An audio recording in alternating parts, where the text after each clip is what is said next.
4 दिन आस्था के, 4 दिन पवित्रता के। बचपन से देखते आए हैं, घर के आंगन में दिए जलते और दादी की आंखों में वो विश्वास चमकता हुआ। ये सिर्फ एक त्योहार नहीं, ये हमारे संस्कार का हिस्सा है। सूर्यदेव के सामने वो अर्घ देना और दादी के हाथ से वो छठ का प्रसाद लेना, ये पल हर साल दिल को सुकून दे जाता है। यह है छठ पूजा, श्रद्धा, त्याग और सूर्यदेव के प्रति अमर भक्ति का उत्सव। छठ पूजा का पहला दिन नहाय खाए। इस दिन भक्त अपने शरीर और मन दोनों को पवित्र करते हैं। सुबह गंगा जल से स्नान करके घर के अंदर शुद्ध भोजन बनाया जाता है, कद्दू, भात और चने की दाल। यह दिन सिंबल है शुद्धि और नियमित जीवन का। ऐसा माना जाता है कि इस भोजन से शरीर के अंदर के सारे पाप धुल जाते हैं और मन नए संकल्प के लिए तैयार होता है। छठ पूजा की कहानी सूर्य देवता और माँ उषा से जुड़ी है। जब द्रौपदी और पांडव ने ये छठ व्रत रखा था, तब उनकी मनोकामना पूरी हुई थी। तब से ये व्रत शक्ति, तपस्या और जीवन की शुद्धि का प्रतीक बन गया है। दूसरा दिन खरना। ये वो दिन है जब शरीर और मन दोनों परीक्षा से गुजरते हैं। पूरे दिन का निर्जल व्रत, बिना पानी, बिना भोजन, ये तपस्या होती है, एक स्वयं से लड़ाई। शाम के समय जब सूरज ढलने लगता है, तब व्रत रखने वाले लोग गुड़ और दूध से बनी खीर और रोटी की प्रसाद बनाते हैं। ये भोजन केवल प्रसाद नहीं, एक पुनर्जन्म का प्रतीक है। शरीर में शक्ति और मन में नई ऊर्जा भरने का समय। कथाओं के अनुसार सूर्यदेव और माँ उषा को इस दिन स्तुति दी जाती है ताकि जीवन के सारे अंधकार मिट जाए और रोशनी सदा बनी रहे।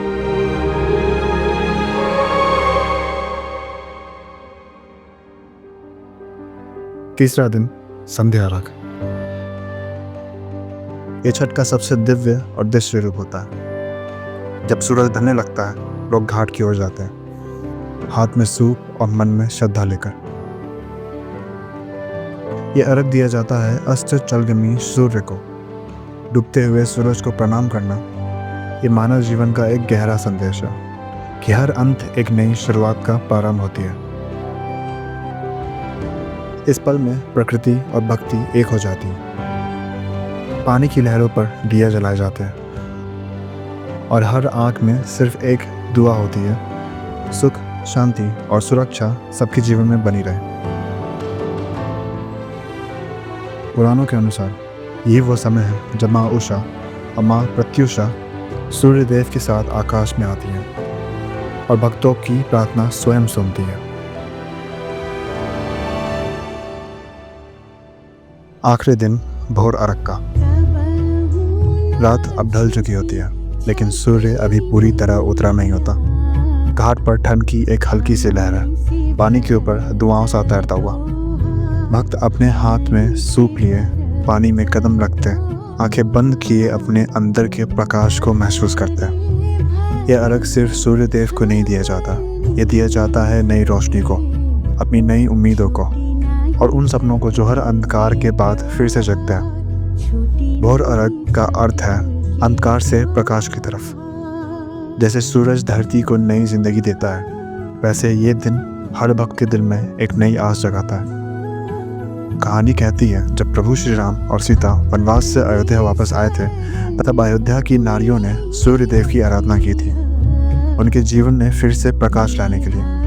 और तब से भोर अर्घ एक ऐसी परंपरा बन गई है जहाँ पर हर भक्त अपनी जिंदगी के दुख, अपनी गलतियाँ और अपने बोझ को पानी के हवाले करके सूरज के सामने एक नई शुरुआत मांगते हैं। ये पल बस देखने का नहीं, महसूस करने का है, क्योंकि जब सूरज उगता है तो सिर्फ रोशनी नहीं लाता, वो शांति भी लाता है जो हर एक भक्त के दिल में बस जाती है।